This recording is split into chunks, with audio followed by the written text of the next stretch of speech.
Good morning. So this will be the first video I'm making for you.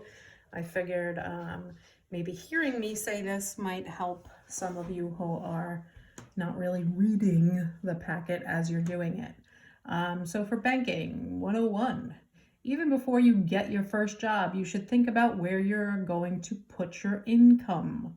So not all banks are the same. Some are going to offer incentives to lower-in customers. Some have conditions on their quote-unquote free checking.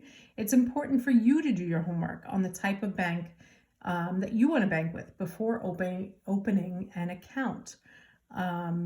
So you've got options. What's the difference between a credit union and a commercial bank? What about a savings account versus a checking account? So all credit unions and banks offer checking and savings account. While to the average person, a bank and a credit union appear to be the same, offering the same services, in reality, they are very different. A bank is an institution that holds your money for you and uses it to create profits by loaning it out to other people and businesses.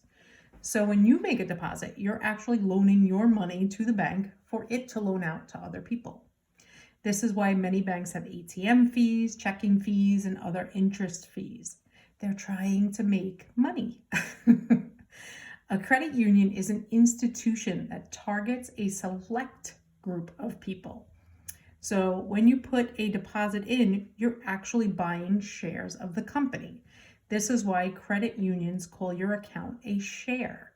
Credit unions are not run for profit like a bank is. So depending on your personal preference, you can choose to open a checking or savings account at a credit union or a commercial bank.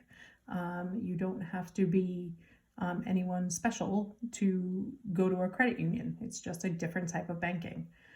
So banks tend to be more accessible and have more availability, while credit unions may not have as many branches or locations for their customers. And nowadays we even have just online banks. So there's lots to explore. So that's what you're actually going to do today for your independent practice. I want you, in your words, to tell me the difference between a bank and a credit union. Don't use the words that are on my packet. Find your own words. So what type of banking institution interests you, and tell me why. Go online and research the various banks. There's tons out there. So here they tell you Chase, Bank of America, but we have TD. You have all these other online banks now. If you choose one of these to bank with, though, which one would you choose? So after you've researched one, tell me one that you would like to use and why. And then suppose you could only choose a credit union. So the opposite of this. So instead of using one of our institutional banks or commercial banks, you're going to look for credit unions. So there's like the Teachers Credit Federal Union and stuff like that. Look for credit unions online and then pick one and tell me why you chose that one as well. All right, so have a lovely day and think about this. Hopefully we are in the home stretch of our distance learning and social distancing. We have this week, and then we have Monday and Tuesday of next week, and then we are on spring break. So have a good day.